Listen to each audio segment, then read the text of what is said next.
Got it. Okay. Hi, everybody. I'm Scott Brassart from Seeking Integrity. My colleague is Tami VerHelst, also from Seeking Integrity. We're going to be talking about the cycle of addiction tonight and whatever else you have questions about. So I am going to hit share screen real quick so we can all see this delightful little graphic. So this is our graphic of the cycle of addiction. We'll start up at the top here. We'll talk about triggers. There's no, as you can see, there's no beginning or end to this cycle, but we'll pretend that we're going to start at the beginning, and the beginning is triggers. So triggers, and this, by the way, this is a cycle of addiction. It's a cycle that works for any addiction. It also works for really most problem behaviors, especially most problem coping behaviors, including things like eating, gambling, rage even tends to follow this pattern of a cycle. So the first thing that happens, or we're going to say it's the first thing that happens, is we get triggered. A trigger is a catalyst that creates a need or a desire, air quotes, or a desire to engage in the addiction or certain behavior. It creates a craving. And addiction cravings, by the way, they're not like I had a bad day and I'm craving some potato chips. They're like, I haven't breathed for a minute and a half and I really need some air. That's what an addiction craving is like. These triggers, they can be, there are two types of triggers. There's internal and there's external. Internal triggers are feelings, basically, shame, fear, loneliness, boredom, anger, stress, anxiety, depression, resentment. That's my list. You know, they're feelings. Anything we don't want to feel, it triggers us to do something, which we'll get to in a second. There are also external triggers like visuals, arguments. Visuals, by the way, huge triggers for sex and porn addicts. We're very visually oriented with sexual stuff. But arguments with anyone about anything, but especially arguments with the loved one, very, very triggering. Relationship strain, any kind of dysfunction or strain within the house. If you've got a child who's struggling with algebra or something, that could be a trigger because it brings up emotions that you don't want to feel. External triggers, by the way, tend to bring up emotions, and it's the emotions that we want to self-medicate with our addiction. The last external trigger, and this is probably the hardest one for recovering sex and porn addicts. If David were here, he would tell you these addictions are intensity addictions. We need intensity, constant. A huge trigger is what we call unstructured free time, especially unexpected unstructured free time. Any addict does not do well with unstructured free time, especially if it's unexpected. Somebody cancels and you got 2 free hours and there's nobody home, and oh my goodness, you know, sex and porn addicts, intensity addicts, cocaine addicts, we do not do well with unstructured free time. We feel bored, we feel lonely, we want to do something with it, or we feel excited because, hey, we got 2 free hours and we want to do something with it. Which brings me to my next point. Not all triggers are negative in nature. I lose my job, I feel terrible, I want to act out. I get a great new job that's better than the job I just lost, I feel great, and I want to act out to celebrate. So triggers are not always negative. They're strong emotions that usually we want to avoid, occasionally what we want to enhance. So that's a trigger.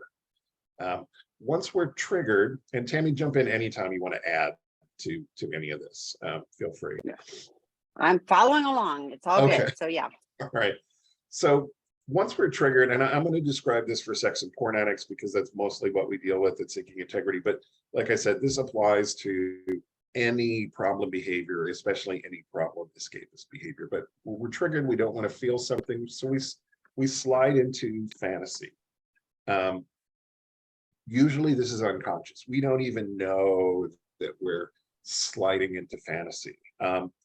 And you know, fantasy, it's like a daydream. You know, daydreams, harmless, right? Except for sex and porn addicts, they tend to be about sex. Alcoholics will start thinking about drinking or thinking about drugs or whatever. But sex and porn addicts, they'll start thinking about sexual fantasies. These fantasies do not involve memories of bad experiences. They do not involve thoughts of unwanted consequences. And they certainly do not involve thoughts of, if I do something, if I actually did this, my partner would be very, very hurt by it. My relationship would be very, very, very damaged, because it's a fantasy. Fantasies are perfect. Nobody has bad breath in a fantasy. Everybody's great in bed in a fantasy. You know, nobody has cottage cheese in a fantasy. You know, fantasies are fantasies. I mean, unless you're in cottage cheese, and then they have cottage cheese. Fantasies are fantasies. And this is, by the way, where the high of sex and porn and substance sex addiction begins, is with fantasy. Because when I get into fantasy, a couple of things happen. One of them is I'm no longer thinking about my anxiety or my stress or my loneliness or my boredom or the huge pile of work on my desk or the fact that my wife and I just had a big, I'm no longer thinking about any of that. I'm in a sexual fantasy. I call it the bubble. I picture a big fishbowl over my head.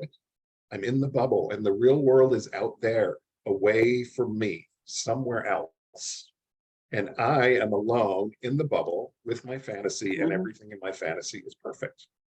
And the other thing that happens is I start producing dopamine and a little bit of adrenaline as if I had a drug in my system. And so I'm actually physically high at this point too. I don't want to dig too deeply into that. That's a whole other webinar about the neurochemistry. But I'm escaped from the world. I'm making bad decisions, and I'm experiencing neurochemical pleasure. I'm high. In fantasy, I haven't done anything yet. I haven't taken any steps. Haven't done a darn thing except had a fantasy. And you know, and usually because I'm not even aware, I'm already in my addiction and I'm already high. I just slide forward to the next stage, which we call ritualization. It's when I take steps toward acting out. I love my porn guys because they're just so cut and dry with their behaviors, my porn addicts. They'll, you know, I'll say, okay, how does your usual porn session start? And they're like, well, you know, we have dinner and we watch a little TV, and then my wife goes to bed, and I wait for her to get really, really sleepy. And then I say, honey, I'm going to go downstairs to my office and check my email in case there's anything for work tomorrow. And that's their first step of their ritualization. Honey, I'm going to go downstairs and check my email. They know that where they're going to end up, because they've been fantasizing, you know, while they're waiting for their wife to drift off about sex and porn and, you know, having an orgasm. So then they go downstairs, and you know, that's part of the ritualization, and they go into the office and they turn the lights on low, which is part of the ritual, and then they shut the door and lock it if they're smart, which is part of the ritual. Who locks the door to check their email? Sex addicts, that's it. And then they go online, and hey, guess what? They check their email. They do check their email. It's part of the ritual, checking the email at night. And then there's clickbait always. So they do a little clickbait, and maybe some social media. And then they're on a not porn site like Instagram or Snapchat, where, you know, technically it's social media, it's not porn, right? But, you know, porn addicts should not be on those social medias. That's another webinar too. But, and then eventually they get onto Pornhub or whatever site it is they like. And now they're looking at porn and usually masturbating. They're acting out. So they get triggered, they slide into fantasy, unconscious, subconscious, unconscious. They're not passed out, so I guess subconsciously, which without conscious thought. And then they start ritualizing. And sometimes they're aware of what they're going to do when they start ritualizing, and sometimes they're not aware of what they're going to do when they start ritualizing. But eventually, those steps lead them to acting out. And most people, and they're in this bubble the whole time. The world, I mean, these porn addicts, you know, I'll keep picking on them. They're not thinking about, my wife might wake up, come down, want a drink of water, and pop her head in to say hello. and catch me with my pants around my ankles. You know, they're not thinking about that at all because they're in the bubble. They are removed from reality, which is the whole point of addiction, by the way. The real high of addiction is in the fantasy ritualization stage more than the acting out. What happens is with the acting out is eventually the addict has an orgasm and this bubble goes pop, it pops. And suddenly they're back in the real world. It's 3:30 in the morning. They've not gotten any sleep. They've been looking at porn for 4 hours, cheating on their wife, because they know their wife does not approve. So they clean up the mess. They turn the machine off. They go up. They get a couple hours sleep. But before they do that, one of two things happens. They either go to this numbing stage, or they go straight into despair. The numbing stage is a form of denial. We talked about denial a few weeks ago. I think the last time I was on with Tami, I think we talked about denial. But it wasn't that bad this time because, or what my wife doesn't know won't hurt her, or it's just porn. Everybody looks at porn, or, you know, just 100 different ways to make it okay. Even though I know it's not okay. We call this numbing. Or if you're like me and you have cross addiction, you start drinking or you start smoking dope and you numb out in a little cycle off to the side. So the cycle actually kind of looks like a figure eight at that point. But eventually we spin on up to despair, which is, oh my God, I did it again. I don't have enough sleep. I've got a pile of work tomorrow. I'm not ready to do it. And I'm still feeling lonely and bored, which was what triggered me in the first place. And I've got this fresh layer of shame because I'm powerless over my addiction. I'm powerless over my porn use or whatever my addiction is. So that, and we're right back at triggers. I mean, I'm feeling shame and depression. Doesn't sound like triggers to me. So we're right back up here at the top of the cycle in triggers, which spins us to fantasy and ritualization and acting out. And we just keep spinning in this loop, and addicts of all types can spin forever. Because even if, you know, in my acting out, I had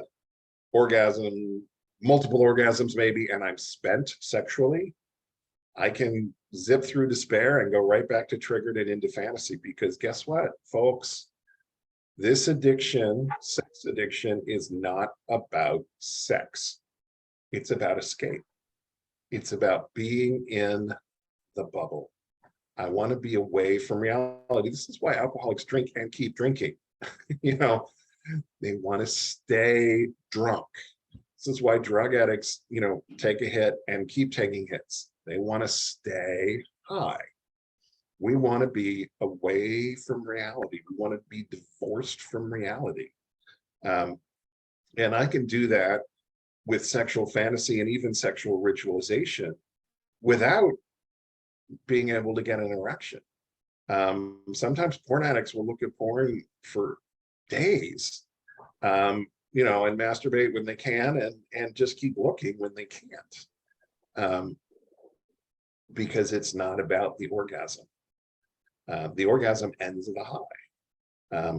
They'll put an orgasm off. I mean, sex addicts, we tend to put orgasm off for as long as possible because it ends the high. This is all well and good from an informational standpoint.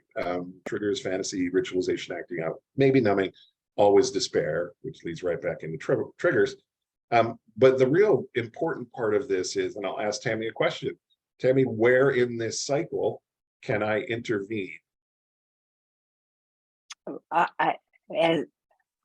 Before you get triggered, having a plan for when you get triggered, what will you do? So it's before you get triggered, you know, and going, oh, I have my plan, so I'm going to go do these things. So I have a question for you though.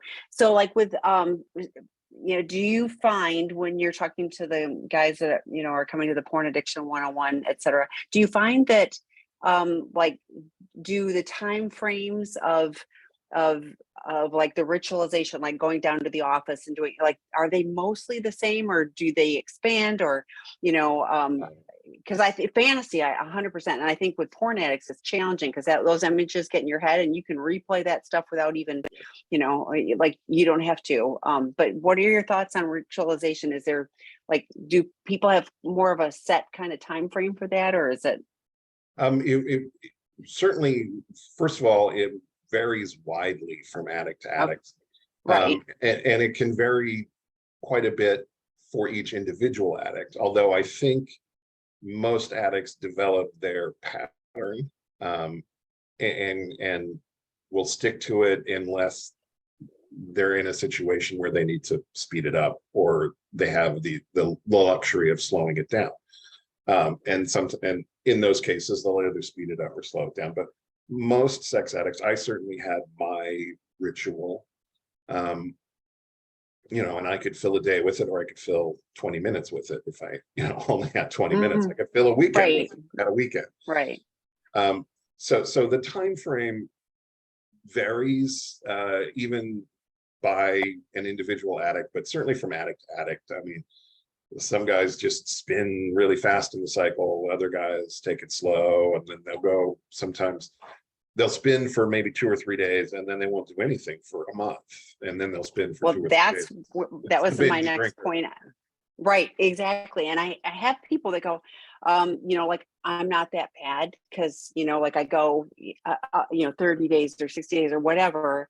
But I was like, but it's just the circle's a little longer, but then the pressure cooker is building. And then the next thing you know, you're doing this. So yes, you can get, some days in between, but it still goes right back to the same patterns and the despair, it's just a matter of how long you can, to use an AA kind of thing, white knuckle it. Yeah. And at times people will, not act out for a month because they're in the numbing stage. So they're drinking for that month, or they're using for that month, or they're being a good boy to an extreme. Yes. They're going to the gym every day. They're buying their wife flowers and gifts, and they're being the perfect dad, and this, and they're escaping their pain by being a good boy. It's still a false reality, and they can do that for a long time, and then the despair hits and they're triggered again, and suddenly they're acting out. So that does happen, and it's binge use, binge drinking, whatever. And it's not how much or how often, it's what it does when you're doing it. Oh, I only drink on weekends. Yeah, but you wreck your car and throw up on the neighbor's lawn, and I mean, bad things happen every time you do it. Once you drink, you get, I'm trying to think of words that are not foul to describe, blank faced, basically. So well, and one of the other things I think that people neglect to consider is like, okay, so if porn or sex addiction is the primary, but you can go a month without that, but you've been drinking heavily every day in between that, or you're gaming is huge, or whatever. If you're using something else and it's maybe not the primary, like this is my most favorite thing to do to completely numb out, but I'm doing these other things, right. You're still tapping into, Dr. David talks often about non-smoking, non-vaping, because it goes to the dopamine. So if you're still filling in with that, you're not really out of that cycle. Yeah, and that was my pattern for really the first couple. I mean, I got in recovery in 2000. I got sober from this addiction in 2002, from alcohol and drugs in 2004. So I was cross addicted. I wasn't getting high and acting out sexually. I was acting out sexually, and then I would get enough shame built up for that. And I would hit the numbing stage, and I would spin off into a cycle with alcohol. And I would go through the cycle with alcohol until I got a bunch of shame about that. And I got around to numbing, and then I'd spin off into marijuana. And I go through that stage. I do that until I got enough shame, and then I go back to the sexual acting out. Even though sex and porn were my primary addiction, I used the other ones to self-medicate the pain and shame of my primary addiction, and I switched between alcohol and marijuana. I didn't really typically do them at the same time. It was one or the other, and I was, so I had 3 separate but attached cycles. So yeah, I would take a 30-day chip for my sexual recovery and be all proud of myself. But you know, I'd been stone drunk for the whole month, you know. So yeah, it's changing seats on the Titanic. You know, the view is a little different. You might be hanging out and talking to different people, but the ship is still sinking. So yeah. And as Tami, this was the last point I wanted to make. And Tami, you noted that the time we can intervene is when we're triggered. That's the easiest time, is when we're triggered. That's why it's so important to understand this cycle and to recognize where we are in the cycle. If I recognize I'm triggered, if I'm feeling lonely and bored because I have unstructured free time, okay, I'll call somebody and say, hey, you know, my entire afternoon schedule just cleared out on me. Let's go to a movie.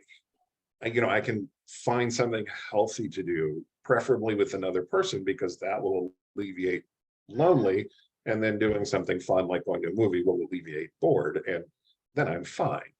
And if I don't do that, I'm probably going to act out. I have to go to a healthier coping mechanism. So triggers are the easiest place to intervene. We can also intervene when we slide into fantasy, if we're aware that's the next stage. Once we start ritualizing, it gets really tough to stop. It's a boulder at the top of a hill and it starts rolling. And if we're into ritualization, the boulder is rolling. And it's going to roll all the way to the bottom, and it's going to take us and everything in its path with it. And there's not much we can do about it. So it's important to understand the cycle and recognize where in the cycle you are at any given moment. So yeah.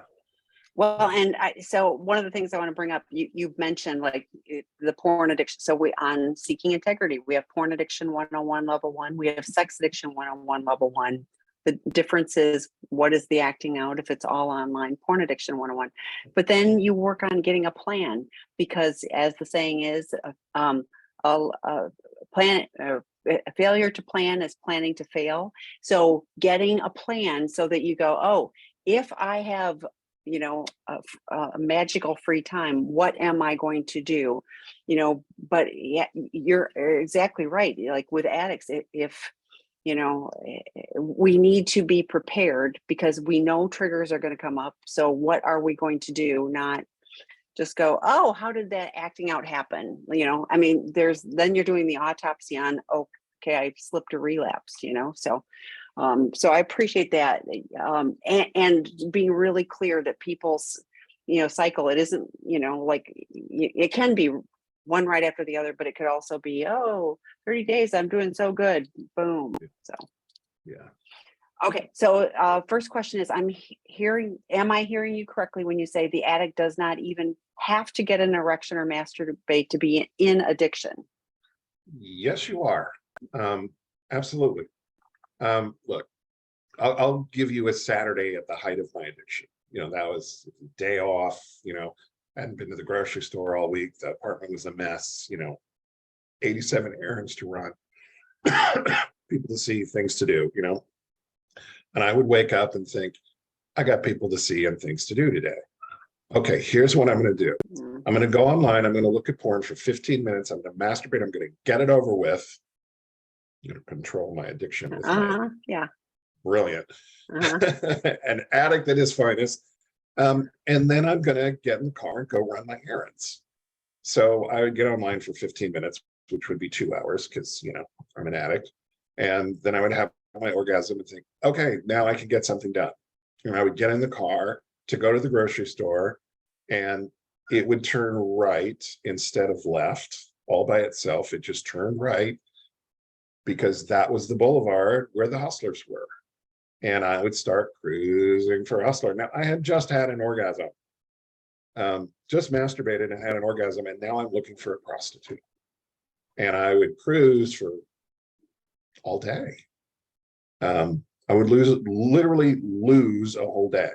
Losing time is one of Dr. Rob's terms, and it's 100% accurate. I mean, I would think I'm going to the grocery store and I'd look up and it would be dark out. I'd been looking for a prostitute all day. It was the hunt. It was I was in the bubble. I didn't need to have an erection to be in the bubble. I didn't have to have an orgasm or masturbate to be in the bubble. It was the hunt. It was the anticipatory high. The dopamine and the adrenaline were flowing and taking me away from the real world with all its stressors. And that's the goal of all addictions. You know, is we want to get out of our heads. We're addicts. We don't want to feel. We don't engage in addiction to feel good and have fun. We engage in our addiction to feel less, or better yet, feel nothing. We want oblivion, because oblivion is easy. And yeah, this addiction has nothing to do with sex, even though it's the way we act out. Alcohol is not about alcohol. Alcoholism is not about alcohol, even though it's the way we get high. You know, it's just a means to an end, and the end is to feel less, feel nothing. So yeah, I don't have to have an erection or masturbate to be active in my addiction. If I'm in my sexual fantasy world and escaped from the world, I'm high and I'm in my addiction. So yes, you're correct. And I think that your point about I want to not feel, and I unfortunately hear too often people who relapse because, you know, a death of someone or something bad happened and they just couldn't handle it. And so they go out and they relapse, and then they come back to the program, or, you know, they're working on getting things back together, and the loss is still there. And now they've got the extra shame, like the despair that you talk about, you know, of like, yeah, I just, you know, I did that, but it didn't change anything other than a temporary, you know, you had a temporary reprieve, but all the other stuff it actually just made it worse. But addict brains don't think about that. So I go back to, you have to have a plan, because when something happens, and it's like there will be triggers, you know, good or bad, there will be triggers. You know, we always say, oh, when is the time to, you know, to act out or have a drink or whatever? When things are good, when things are bad, when, you know, I mean, it doesn't matter. It doesn't matter. But we need to have a plan and the support to be able to be, to have the integrity around not acting out. So, okay. This person says, I can go through this cycle without sexual acting out. I can use work. Yep. Alcohol, affirmation seeking, or taking an unrealistic project. I become detached from my wife and family and end up in a huge come down, exhausted. Problem is, because it's now not sexually based, I don't recognize entering the cycle. The lines I'm crossing, the more blurred. My wife feels I'm finding different ways to get a hit. Is this common after sexual acting out has stopped? Yes. This numbing stage right here, this is what we're talking about. We act out and then we spin off into something else to get out of our head for a while. Totally common. Again, changing seats in the Titanic, ship is still sinking, playing whack-a-mole, you know, one addiction gets knocked down, something else pops up to take its place. One of the things that we do in our work groups and with the guys in treatment, and any CSAT does this with clients as well, is we create what we call a circle plan. I use red, yellow, green because I'm visual, but some people say inner, middle, and outer circles. But just picture a bullseye: red, yellow, green, 3 circles. The red circle is bottom line problem behaviors. And then the yellow circle is slippery behaviors, and the green circle is healthy behaviors that we can engage in instead of our red circle behaviors. My red circle has a whole lot of sex stuff in it, and then it has a whole lot of chemical stuff thrown in there just for good measure. And then it has working too many hours. It has not keeping good boundaries. There are a whole bunch of things that are in my red circle, and I use it for all of my addictions because I have a whole bunch. But there are a whole bunch of things in my red circle that have nothing to do with sex. And there are a whole bunch of things in my yellow circle that trigger any of them. I mean, all my triggers are listed in the yellow circle, and they will trigger anything in the red circle because I want to get out of my head. If I was a drug addict, I'd be a garbage can. You know, what have you got? I'll take it. You know, it doesn't have to be heroin. It just doesn't have to be coke. Whatever you've got, just give me some. Because I want to get out of my head. Even now, 20 years sober from this, 18 from alcohol and drugs, you know, my first thought is still like, let's go get a pint of Ben and Jerry's, or, you know, a bag of, I don't keep Oreos in the house. I can't not eat the whole bag. So yeah, we learn what our problem areas are, and we develop sobriety or a plan for dealing with those as well. That's why I love the circle plan. It's so universal. And the green stuff, by the way, the outer circle, the healthy stuff, applies to all of the behaviors. It's just anything that's healthy that I can do. I can pick up the phone and call Tammy and say, Tammy, I am having a rotten day. You know, here's what happened, and she can give me some advice, or she can do something really programming, like say, what step are you on, or when was the last meeting you went to, and you know, and I've been around program long enough to know if she says, what step are you on, I should be working a step. You know, it's really good advice. If she says, when was the last time you went to a meeting, it means get your butt to a meeting, you dummy, you know better. You know, but yeah, but there's other things in my green circle I can do. I can go over and pound on my neighbor's door and say, let's take your dog for a walk. Or I can play with the cats, or go sit in the backyard and stare at the flowers, or whatever. I mean, there's just so many things I can do instead of numbing out. It's always better to do them with another person. That's my one piece of advice. And that's a big one from David. We need other people in our world. And if you've got a wife, hey, there you go. You know, partners and children are a walking green circle activity. Just go do something fun with them. You know, so yeah, but very common. Tammy, thoughts on that? No, I absolutely. And well, and here's a little bit of a challenge with work. You get great job, not from your family where you're completely disengaged, but otherwise, like at work, it's like attaboys or attagirls, but you know, you're getting kudos and, you know, affirmations and all that.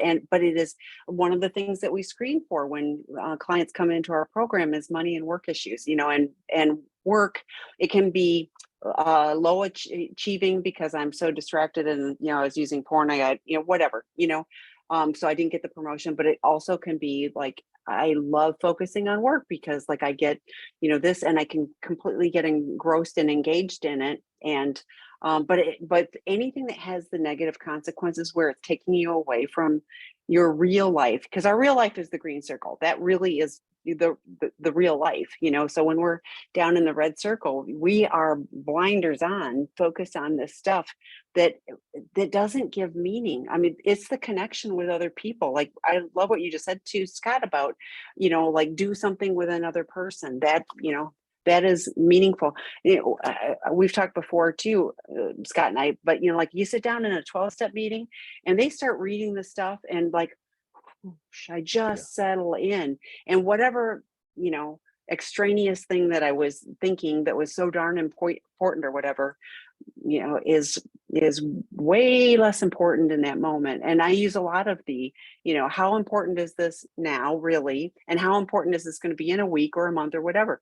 And which one is that? This is Blue. He's the skinny one. Okay. All I can see is the tail going kind of through, so I can't tell. And he's the one with the really long the tail that never stops moving. Yeah. Well, there you go. But it was hard from the view I was looking at. But it's, you know, but having a plan so that, you know, so you aren't calling me, you know, on the way to the store with, or on the way back from the store with 2 bags of Oreos, you know. I mean, it's one of those things where we have to have a plan and know what are, you know, I agree with you, like not having, you know, something that would, you know, be a vulnerability, you know, in easy access. It gives me that extra few minutes to go, is that really a good idea? If I have to get in the car to go to the store to get the Oreos, you know, I might be able to go, I'm going to call my sponsor in between, you know, so. And by the way, if your wife looks at you and says, you seem detached, you're probably detached. You are. Yeah. Yep, she's probably right. Yeah. I really think it's like, so, and I shared this on the webinar with Eddie Caparucci earlier today, but my therapist said, you know, I needed to be intentional. And that was like, and having that intention, like then I'm paying attention to you or whatever it is that is going on around, and I'm not just head down, like that has been a key to my recovery, is being intentional. So if I'm intentional about, I'm only going to do work, then only do work, but then have the boundary, like you talked about, like I have to have healthy boundaries about work. So like, okay, at a certain time, the light shuts off and the work is done. And then I come back to it the next day, and, I'll be all in when I'm all in. And then, I'm going to go pay attention to, a relationship or whatever. So, okay. Next question. My PASA says he did not experience despair. He says he didn't know what he was doing. He is in one of your work groups. Can you explain this as a partner? Because that part I don't understand. Is this denial? And she adds, I'll add to my question. My question is more about shame. He says he didn't feel shame because he didn't know what he was doing. Okay. This is not abnormal. When I was in my active addiction, I was depressed and lonely and deeply in shame and had no clue that I was feeling any of those things because I never let myself feel them. I'll share the screen again.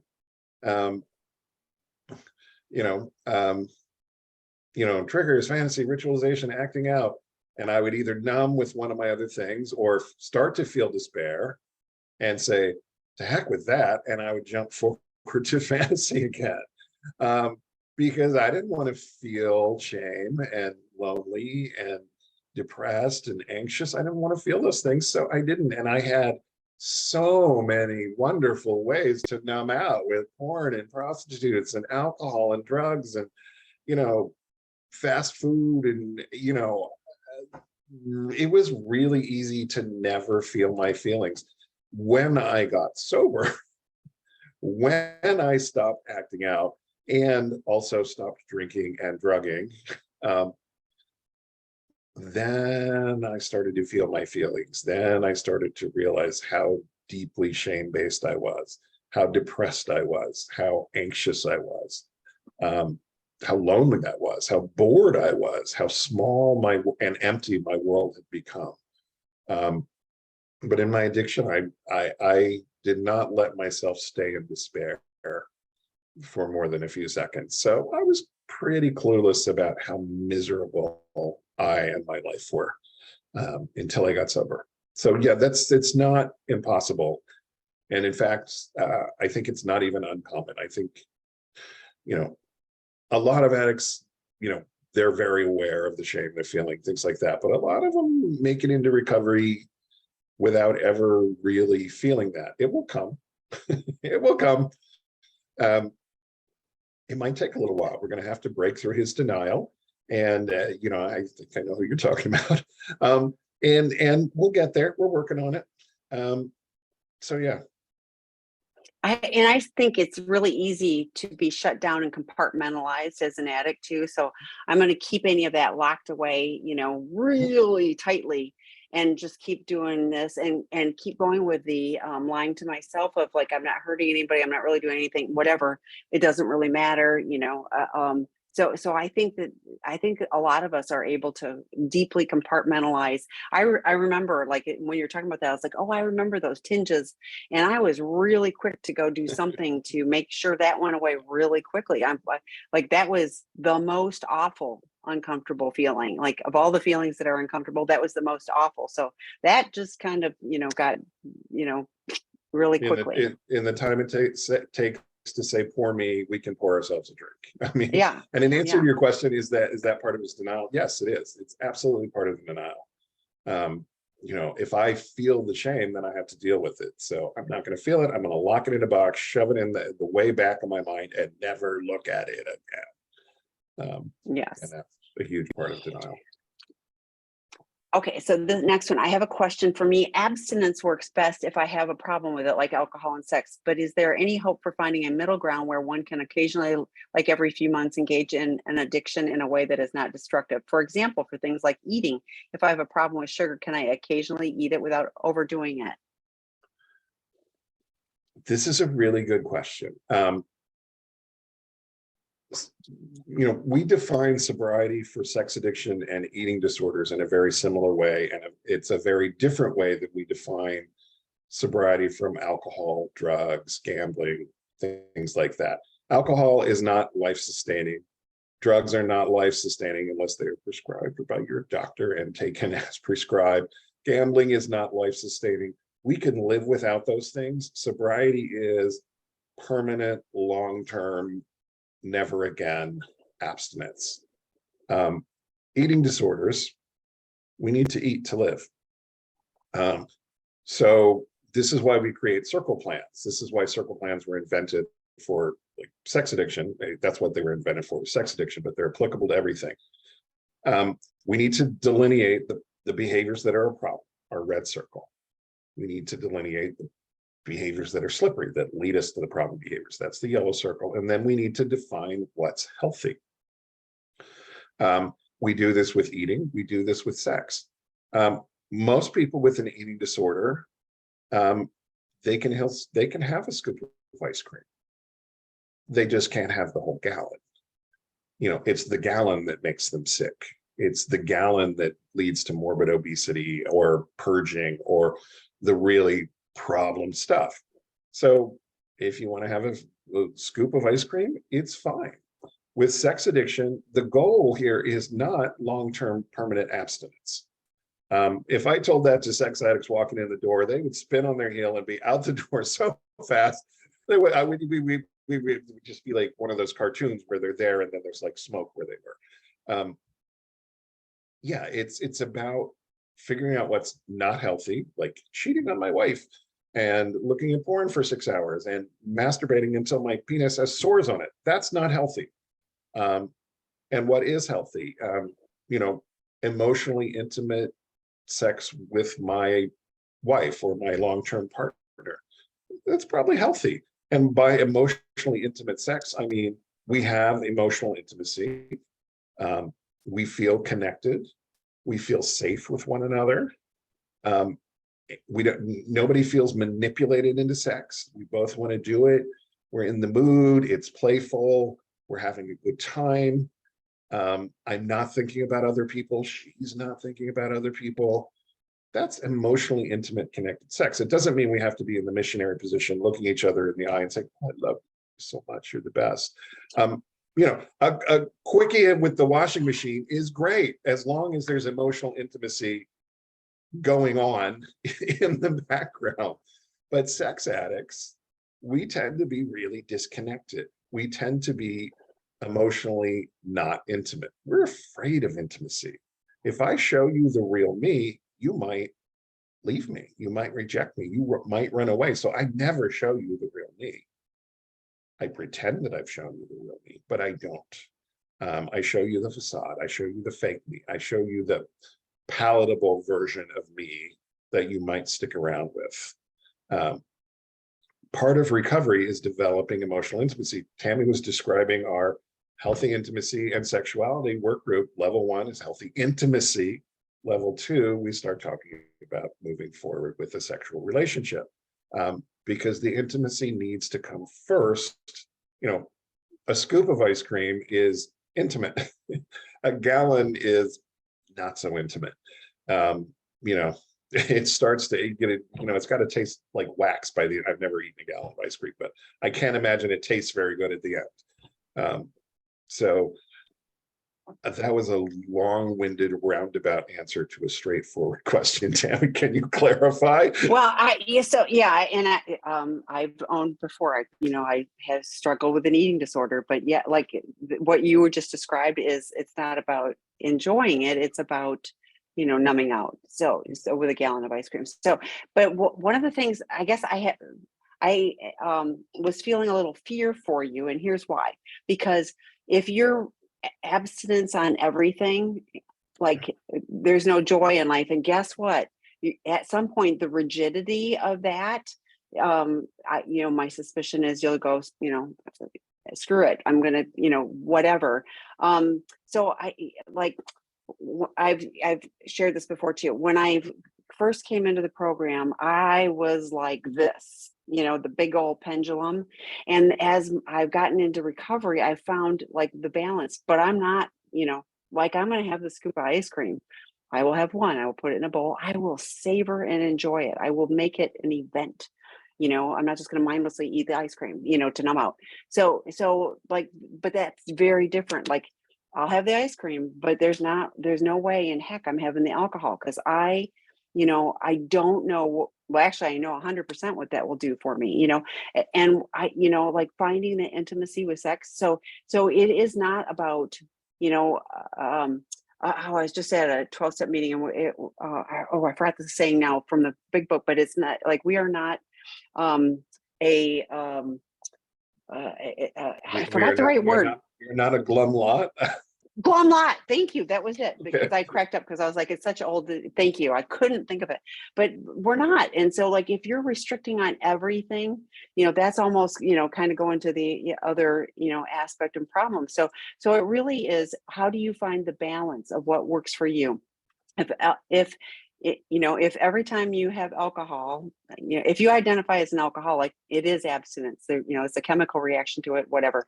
If you really have, an eating disorder, what are the healthy foods that you can eat, and how do you find your way? That I find, that was a challenge for me, but I have found a healthy path for me. The sex addiction, what do you need to do to make sure, that you are connected? And like, being sober and sex addiction and not having sex in 10 years, like that isn't the point. It really is, how do you be connected in real and meaningful ways? So I hope you work with a sponsor, work with a qualified professional to help you find what the right balance, is for you. Yeah, and this is, again, having a good circle plan that defines this for you. These are things that are absolute no-nos. These are slippery. These are healthy. Yeah. And like a lot of sex addicts will have masturbation in the red circle and the yellow circle and the green circle, and there's different versions of masturbation in each circle. So yeah, I mean, I hadn't heard that before. So yeah, sometimes I don't personally recommend it, but some recovering sex addicts do that. Okay. Next question. My SAPA says he's become desensitized to my feelings. It doesn't bother him when I cry anymore. Why is this, and how do we change this? I know I need to detach, but I feel like I cry because he doesn't seem to care. I am feeling pain. I am feeling your pain. And I need to process for a second. Tammy, will you take this one? Just let me feel some pain. No, because to me, like it feels like he's learned to detach so rather than going to the vulnerable place and being in a relationship with you, he's pushing you away, because I'm not gonna be bothered by feeling any of that, or having to take ownership that my behavior has caused you pain. To me, this is not somebody who's doing the recovery work to learn to have empathy and to have connection in a healthy and meaningful way. So I feel bad about that. I don't know what he's doing for recovery work, but to me, out of the doghouse, how to rebuild trust and gain empathy might be, a place to start. We're starting the Why Men Struggle to Love again. That would also be an option. But I really am glad you're here, and I hope that you connect with other partners, because if he's pushing you away when you cry and have feelings, you need to have a safe place, to share your feelings, so that you are not alone, and you aren't alone in this. We talk to betrayed partners all the time. You are not alone in this. But that's him. You still deserve and need support. So I'm glad you're here. Yeah. Thank you for the moment that I needed. This was a hard question for me, because I've done this to people, and I do not feel good about it now. So why is this, and how do we change this? he doesn't want to feel any kind of pain or shame or anything uncomfortable. So he's just shutting it out. He's shutting down. And look, you're his partner. I'm going to assume you're married. So you got married or you got together for a reason. You loved him and he loves you. So you're the person who can hurt him the most. And when you're having these feelings, he either has to feel the pain or he has to shut them out. Excuse me. So that's why he's doing it. As for how do we change this? You can't. It's up to him. If he wants to recover from his addiction and heal his relationship with you, he will start to identify his own feelings, and then he'll be able to hopefully identify your feelings and share them with you, which is, I'm sensing what you really want and need right now. You want and need some empathy, and he's not capable at this point. He may become capable, or maybe he won't. But I want to echo what Tami said. I'm so glad you're here getting some support, and I encourage you to explore our betrayed partner support groups, because the support there, I sat in on one on Tuesday. I was filling in for the host who couldn't make it. And it was brilliant and loving and kind, and yeah, go for it. So. Well, and I was thinking too with this, what do you need if he's not willing to step into that space? What healthy boundaries do you need for you? If he's, your healthy boundaries are for your physical, emotional, financial, and spiritual, and it's not about being punitive. If you don't do this, it's like, okay, I need support and I need, I have needs that, and it's, different than wants, but, I have needs. And if he's not able to do that, that often, and Debbie McCrae did a great series. They're posted on sex and relationship here at healing.com, but it was about, if you're unable to do this, then for me, I'm going to need to distance, myself, so regardless of what he does, how can you take care of you? That would be my thought. So, okay, next question. Tami, we met a couple weeks ago. My SA partner left me and pushed me away before acting out and romanticizing about his ex. It's been 5 weeks now, and I feel I ended up in his inner circle and his ex, and the fantasies about their destructive past, as well as his former enabler friends, seem to be his outer circle healthy relationships again. I'm wondering how this is possible. Well, that's not true. I hear what you're saying, but no, I think she's saying he is viewing it this way, like she. Yes, I was going to say that's exactly right. Is he is viewed. Yeah. Yeah. So I think she's clear on what's thank you. Yeah. Like this is him. And I'm really sorry that, but this is almost the same answer we just gave. I mean,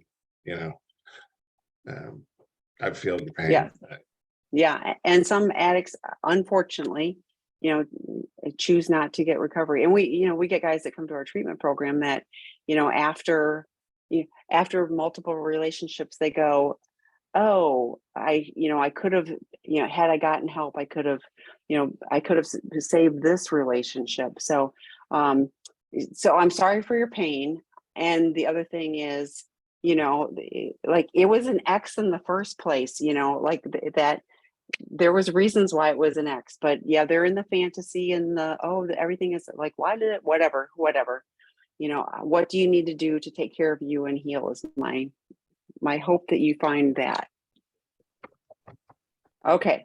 Last questions. The everything that's recorded gets put on sexandrelationshiphealing.com. Oh, you did that. Okay. Yeah. And also my husband is addicted to porn and fantasy.